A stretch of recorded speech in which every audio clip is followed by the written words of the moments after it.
గద్వాల నియోజకవర్గం గట్టు మండలంలోని చిన్నోనిపల్లి మరియు దరూర్ మండల పరిధిలోని నాగుర్దొడ్డి గ్రామం ముంపుకు గురి కావడంతో ఎమ్మెల్యే బండ్ల కృష్ణమోహన్ రెడ్డి జిల్లా కలెక్టర్ బిఎం సంతోష్ కలిసి గ్రామాలని సందర్శించడం జరిగింది. గత వారం రోజులుగా భారీ వర్షం కురుస్తున్న చిన్నోనిపల్లి నాగర్ దొడ్డి గ్రామాల్లో ఇండ్లలోకి నీళ్లు రావడం జరిగింది. ఇండ్లను ఎమ్మెల్యే కలెక్టర్ పరిశీలించడం జరిగింది. ఎమ్మెల్యే మాట్లాడుతూ చిన్నోనిపల్లి నాగర్ దొడ్డి గ్రామాల్లో ఎన్నో ఏళ్లుగా ముంపు గ్రామానికి గురి కావడం జరిగింది. గతంలో ముంపు గ్రామాలను ఏ నాయకుడు కూడా పట్టించుకున్న పాపాన పోలేదు. నేను ఎమ్మెల్యేగా గెలుపొందిన తర్వాతనే చిన్నోనిపల్లి నాగర్దొడ్డి గ్రామ ప్రజలకు ప్రభుత్వం నుండి రావాల్సిన స్టిచ్చింగ్ ఛార్జీలను ఇప్పియడం జరిగింది. గతంలో ఉన్న కలెక్టర్ సహకారంతో మంత్రి సహకారంతో నాగర్దొడ్డి గ్రామం నూతన R&R సెంటర్లోని 250కి పైగా కుటుంబాలకు పట్టాలను కూడా పంపిణీ చేయడం జరిగిందని తెలిపారు. ఈ రోజు గౌరవ ముఖ్యమంత్రి రేవంత్ రెడ్డి గారి సమక్షంలో మొన్న కూడా చెప్పడం జరిగింది. కొన్ని గౌరవ కలెక్టర్ గారు మీకు కొన్ని హామీలు ఇస్తారు. ఎందుకంటే ఏ డబ్బులు ఎట్లెట్లా వస్తాయని మీకు ఇమీడియట్ గా రిలీఫ్ కావడానికి కూడా కొన్నిసార్లు చెప్పడం జరుగుతుంది.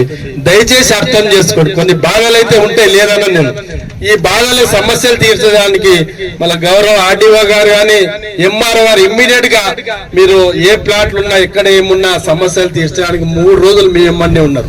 మళ్ళీ ఇన్ని బాధలు మీ కోరికే కదా. మేము ఇంతమంది ఉన్నా ఇన్ని రకాలుగా చేసినా మీ మంచి కోరిక ఉంటాం తప్ప మిమ్మల్ని చెడు చేయాలనుకోం. చెడు చేసే వాళ్ళు వేరే ఉంటారు. వాళ్ళు ఒక మాటలు చెప్పి పోతారు తప్ప చేతల్లో చూపియరు. ఖచ్చితంగా మేము ఏం మాట మాట్లాడినా ఆ మాట కట్టుబడి మీకు న్యాయం చేసే విధంగా మా వంతు ప్రయత్నం ఉంటుంది తప్ప మిమ్మల్ని అకాలంగా ఏది కూడా చెయ్యం. మిమ్మల్ని గౌరవంగా కాపాడుకుంటాం. మీ త్యాగం మరవలేంది. ఎవరైనా గుర్తించవచ్చు గుర్తించకపోవచ్చు కానీ నేనైతే ఖచ్చితంగా ఈ ముంపు గ్రామాలకి ఎంతో రుణపడి ఉన్నారు. గద్వాల గాని అలంపూర్ గాని ఎంతో రుణపడి ఉన్నారు.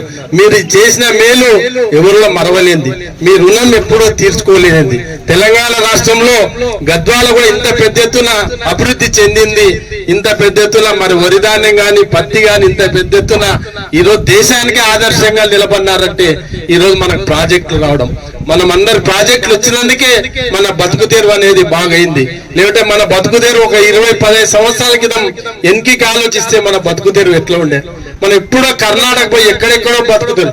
ఈ రోజు ఆ స్థాయికి వెళ్ళిపోయి మన దగ్గరికి వచ్చే బతికే స్థాయికి ఎదిగినాం.